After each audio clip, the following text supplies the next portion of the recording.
शहीद हुए थे। आज के दिन हम पूछना चाहते हैं बीजेपी वालों से, कौन लेके आया था वो RDX 300 किलो? कौन लेके आया था? किसने भुखमरी की थी? और उस देवेंद्र DSP की जमानत कैसे हुई थी जो उग्रवादियों के साथ पकड़ा गया था? और इसलिए हम डरते नहीं RSS वालों से, हम डरते नहीं है बीजेपी वालों से। इसलिए ये शेरनियां है, इन शेरनियों की ओर आंख उठा के भी मत देखना, नहीं तो पूरे देश की 28 लाख आंगनबाड़ी वर्कर, हरियाणा की 52,000 आंगनबाड़ी वर्करों के साथ सुर मिला के चलेगी। इंकलाब जिंदाबाद। नमस्कार दोस्तों आप देख रहे हो जन क्रांति न्यूज़। फिलहाल हम पहुंचे हुए हैं करनाल में। जैसा कि आप सबको मालूम है, आंगनबाड़ी वर्कर तथा हेल्परों की 68 दिन से लगातार प्रदेश भर में हड़ताल चली हुई है, लेकिन हरियाणा की खट्टर सरकार इनकी मांगों का कोई समाधान नहीं कर रही।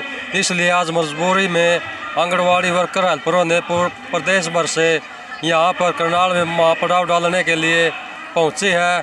और अब थोड़ी देर में जो मुख्यमंत्री हरियाणा का मनोहर लाल खट्टर उसके आवास का घेराव करने के लिए यहाँ से जाएंगी और वहाँ पर पड़ाव डालेंगी। क्या कुछ इनकी मांग मुद्दे हैं उनके बारे में बातचीत करेंगे। कहाँ से आंगनबाड़ी वर्कर हेल्पर आई है उन सब से बातचीत करेंगे हम। यहाँ पर जितने भी अन्य यूनियन के नेता आए हुए उनसे भी हम बातचीत करेंगे, किन्होंने समर्थन दिया है, सबसे हम बातचीत करने की कोशिश करेंगे। नमस्कार जी। नमस्कार। क्या नाम जी आपका? मेरा नाम है उषा रानी, मैं राष्ट्रीय अध्यक्ष हूँ anganwadi worker and helper federation की। लगभग 70 दिन से हड़ताल चली हुई आंगनबाड़ी वर्कर हेल्परों के हरियाणा में, क्या कहना चाहोगे? क्या मसला सरकार को? सबसे पहले तो मैं हरियाणा की बहादुर बहनों को क्रांतिकारी सलाम करती हूँ, जो 70 दिन से लगातार इस भयंकर सर्दी में सब कुछ छोड़कर और कोरोना की परवाह भी ना करते हुए अपनी जान हथेली पर रखे इस आंदोलन में डटी हुई हैं। दूसरी, मैं खट्टर सरकार को कहना चाहती हूँ कि जो दमनकारी नीति आपने अपनाई हुई है कि बात मानने की बजाय आप प्रताड़ित कर रहे हो, डरा रहे हो, धमका रहे हो।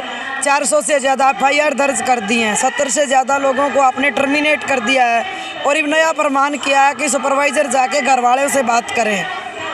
तो इसलिए हम ये कह रहे हैं कि खट्टर सरकार आप ये हठधर्मिता छोड़ें, दमन का दामन छोड़ें और आंगनवाड़ी वर्कर हेल्परों की बुला करके बात करें।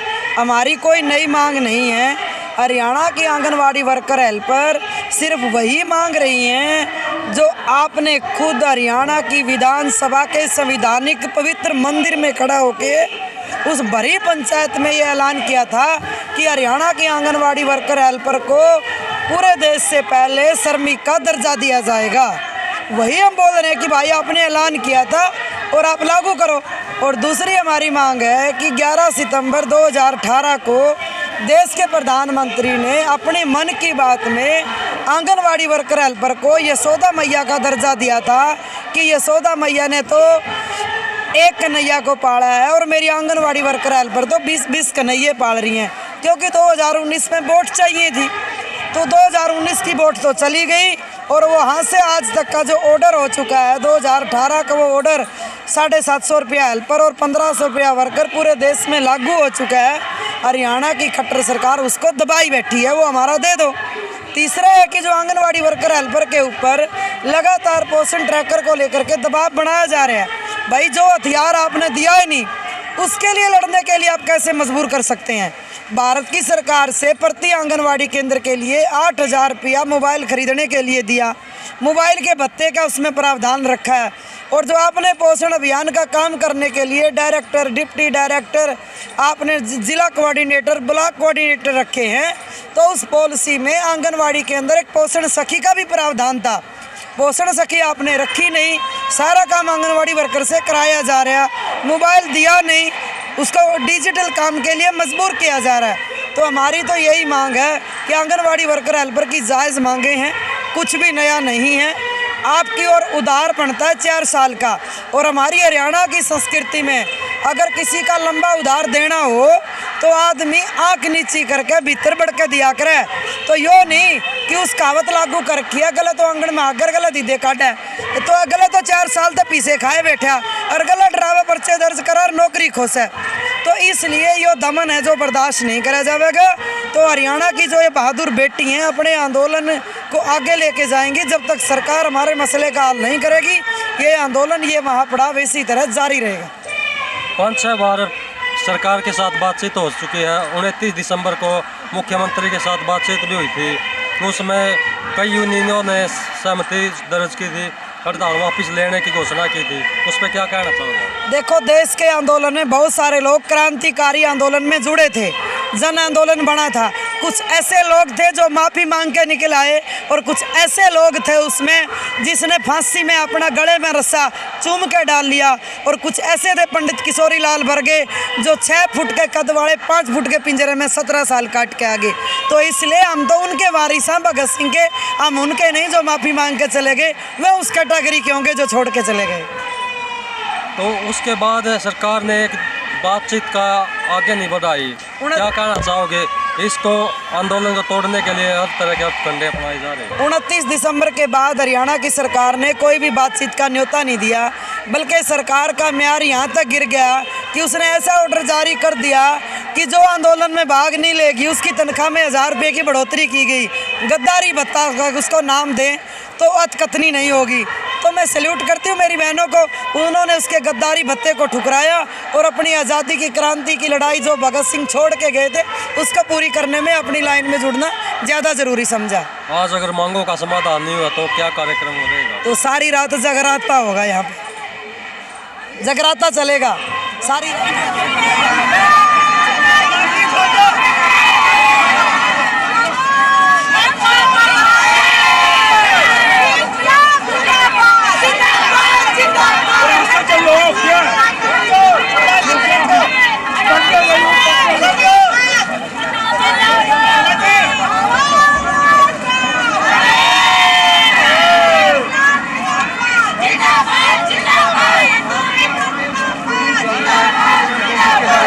आपकी रणनीति के बारे में बताइए। ऐसा है कि 8 दिसंबर से लगातार आंगनवाड़ी वर्कर हेल्परों की तालाबंद हड़ताल चली हुई है और आज तालमेल कमेटी के आह्वान पर सीएम सिटी के अंदर आंगनवाड़ी वर्करों ने राज्य स्तरीय पड़ाव डाला है। और अभी जो है सीएम कैंपस का घेराव किया जाएगा और यहाँ पर जो है फिर उसके बाद राज्य स्तरीय पड़ाव डाला जाएगा। रात को भी महिलाएं करनाल में ही रुकेंगी जब तक सरकार हमारी बातचीत नहीं सुनती। मांग मुद्दों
मान सम्मान तो हम जब माना जब ये करें कि भाई अब वेतन देंगे। हम 46 साल हो गए वर्कर हेल्पर को विभाग की सेवा करते हुए, यूं कहते कि अब हमें पक्के कराएंगे, हम थोड़े सारे लाभ देंगे।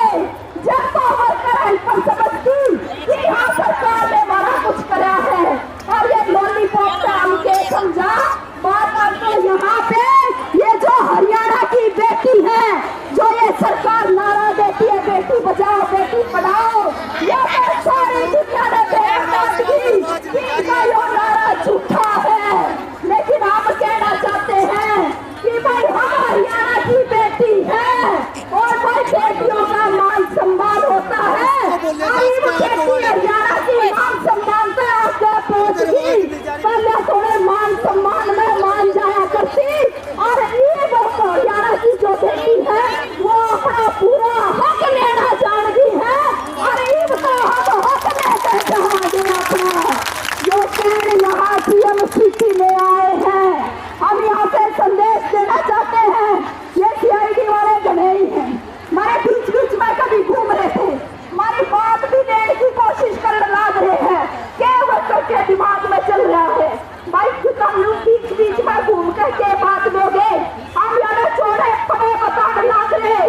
हम तो अपने रजाई और गद्दे बांध कर लाए हाँ, और अपने रजाई गद्दे अब उनने उल्टे कोना समेटा, उनने उल्टे चप्पे समेटेंगे जब हमारी कोई बात मानी जाएगी। तो हम यहाँ पे ये कहने आए हैं और कहना इसी बात के साथ मैं 2-4 नारे लगाते हुए अपनी बात खत्म करूंगी। आंगनबाड़ी वर्कर की एकता जिंदाबाद, जिंदाबाद, जिंदाबाद।